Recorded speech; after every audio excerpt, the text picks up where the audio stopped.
And I just didn't want to be alive anymore. Meghan Markle, she may have stepped down from royal duties more than 5 years ago, but she keeps taking aim at the monarchy. The Duchess of Sussex has made reportedly at least half a dozen swipes at the royal family this year, and it's only June. But she said she was in the trenches. She alludes to being in the trenches when she was in the British royal family. Girl, you lived in a castle. Like, you got a princess title. People were falling at your feet. People would run your bathwater for you. You ever seen a royal meltdown happen in real time? Because right now, that's exactly what's unfolding with Meghan Markle. The woman who once commanded Hollywood's brightest stages, backed by Oprah herself and billionaire mogul Tyler Perry, is now watching her empire collapse. And it all started with one brutal betrayal. Insiders reveal that after months of simmering tension, Meghan has been quietly blacklisted from major events, with Oprah's team pulling the plug first. No invites, no mentions, no support. And to make matters worse, Tyler Perry, the same man who once gave Meghan and Harry shelter, security, and a blank check, went public with a ruthless shot at unpaid debts. At the BET Awards, in front of Hollywood's elite, Perry didn't just hint, he exposed. The fallout? Explosive. Meghan is reportedly furious behind the scenes, scrambling to salvage her image as former allies turn cold, and her financial secrets begin to spill. She is the master of spin. The problem is that if you're going to spin well, you want people to believe it. And none of us are believing it. No. We're just thinking, this is so lightweight. This is not a businesswoman. She's talking all the time about being a businesswoman, but she's not showing that she's a businesswoman. Absolutely. It all started with a single line, one unscripted sentence that hit like a bombshell. At the recent BET Awards, Tyler Perry took the stage to deliver what should have been a routine tribute. The moment was meant to celebrate Black excellence, legacy, and community, the kind of event where safe speeches are the norm. But somewhere between the teleprompter lines, Perry went off script. You can't build a palace on unpaid bills. Just 6 words, no names, no direct call out. But the message? Crystal clear. The room froze. Gasps rippled through the audience. Phones lit up as social media erupted. Within minutes, Tyler Perry was trending, and so was Meghan Markle. And here's why it mattered. This wasn't coming from some distant critic or gossip columnist. This was Tyler Perry, the man who had once risked his own reputation to help Meghan and Harry at their lowest moment. Back in 2020, as the couple fled the UK amid a media storm, it was Perry who quietly arranged for their private jet.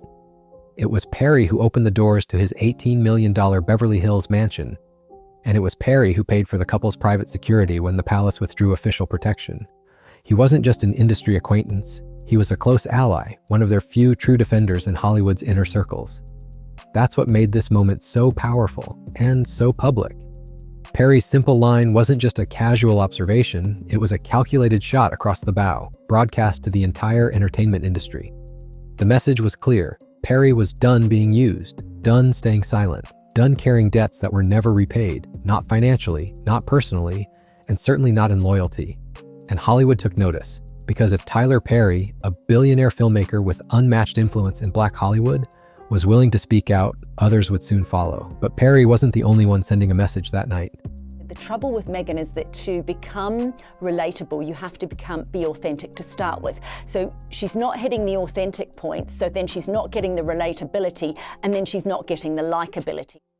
If Perry's words rattled the room, Oprah's silence was even louder. It was Oprah Winfrey who gave Meghan her biggest post-royalty platform. That infamous 2021 interview drew 17 million live viewers and dominated headlines. For months, Meghan was the talk of Hollywood. Netflix and Spotify deals followed. PR firms lined up. She was hot property. But in Hollywood, alliances shift fast. Insiders say doubts about Meghan's narrative began to grow. Even within Oprah's team, sources close to Harpo Productions reveal palace advisors had quietly warned them. Meghan's version might not hold up. The interview aired anyway, the world reacted, but over time, inconsistencies surfaced. Critics grew louder, and her promised media empire failed to materialize. Today, Oprah's position has shifted dramatically. No new collaborations, no public support. Meghan's name hasn't come up in Harpo meetings for months, and Oprah's silence is no accident. Hollywood thrives on relationships, but knows when to cut its losses. Where Oprah leads, others follow. Top agencies like WME, CAA, and UTA have stepped back.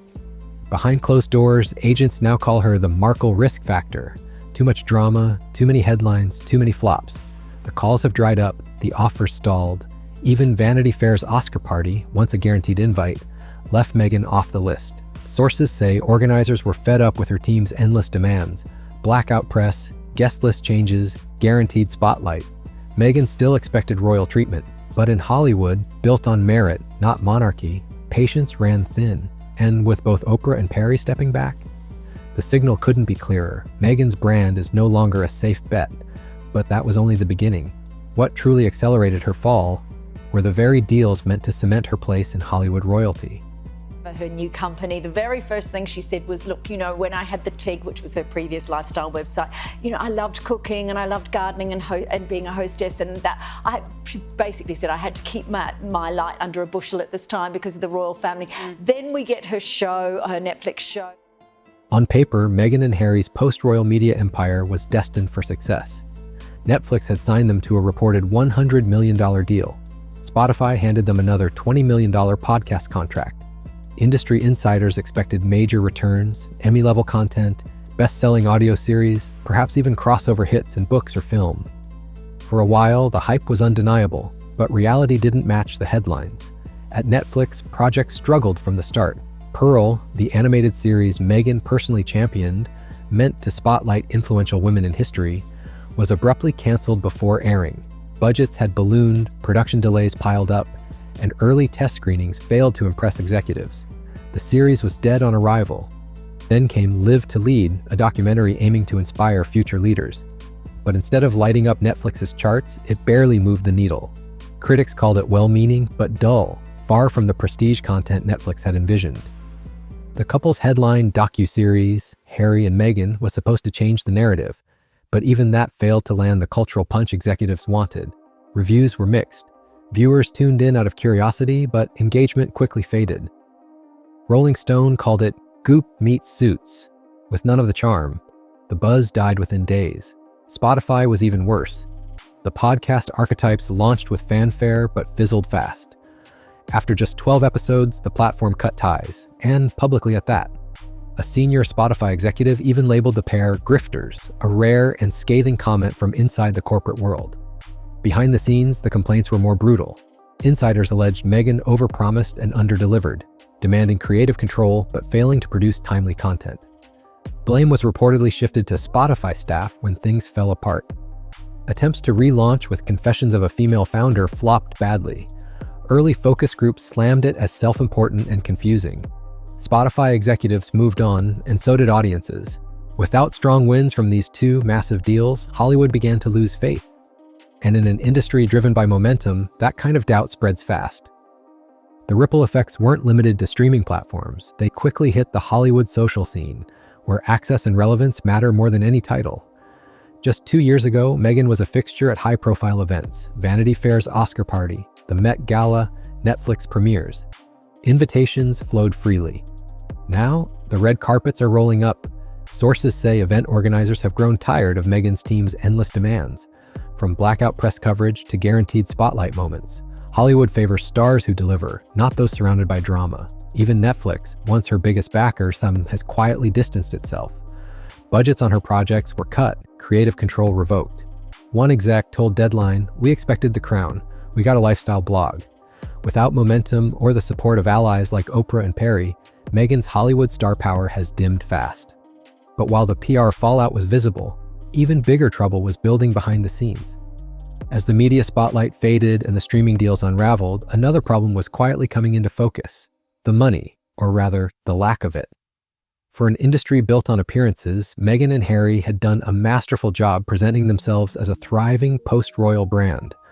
Glossy magazine spreads, lavish Montecito mansion, designer wardrobes, but behind that polished image, financial cracks were growing.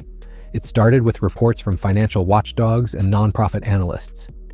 Archewell Foundation, the Sussex's flagship charitable organization, had tax filings that raised more questions than they answered. Nearly $3 million listed in administrative costs, inflated consulting fees, private jet travel, personal stylists, yet very little in terms of concrete charitable output. One banking executive told Forbes bluntly, Meghan is brand rich but cash poor, meaning the wealth was all image. On paper, she looked flush with opportunity. In practice, the cash wasn't flowing as it should. Even more troubling, multiple sources reported that the IRS had been tipped off about Archewell's spending patterns. While no official investigation had been announced, California charity compliance laws leave very little room for error. Using nonprofit funds for personal branding, image makeovers, or luxury consultants? That crosses a very dangerous line. Experts warned if this pattern continues unchecked, legal trouble is almost inevitable. And Hollywood insiders took notice fast. No one in the industry wants their name attached to a scandal involving misuse of charitable funds, especially not in the current climate. Suddenly, the Markle risk factor wasn't just about PR or creative flops. It was about potential legal exposure.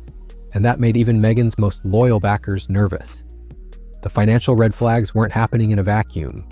By this point, Meghan's PR machine, once a well-oiled, high-gloss operation, was crumbling. At People magazine, a longtime Meghan ally, editors reportedly spiked a planned profile at the last minute. Insiders say the issue was simply too polarizing. Staff didn't want to risk upsetting readers or advertisers.